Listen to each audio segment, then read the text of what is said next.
Ay mga nakshis, praised be Jesus and Mary. Ngayon, samahan niyo naman akong ayusan ng very light itong aking Virgen de las Flores para nga sa kanyang ingress tomorrow. So, ang gagamitin nga nating bulaklak niya ay itong ang fuzzy wire na flowers na gawa nga ni Brother Jello.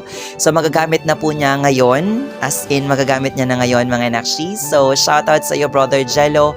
Maraming salamat sa iyo. Napakaganda nung gawa mo. Siyempre, tatanggalin muna natin yung kanyang scepter at saka tong kanyang lumang bulaklak, itong paper lagang, para maipwesto natin na maganda yung bulaklak nga na gawa ni Brother Jello.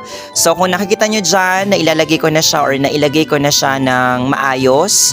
Talagyan ko siya ng floral wire para hindi siya magalaw or kahit anong mangyari dun sa pinaka-image ay hindi siya matanggal. Syempre, hindi rin tayo papayag na wala ang mga golden butterflies para effect ng very light, ang mga gintong paro-paro sa napakagandang bulaklak.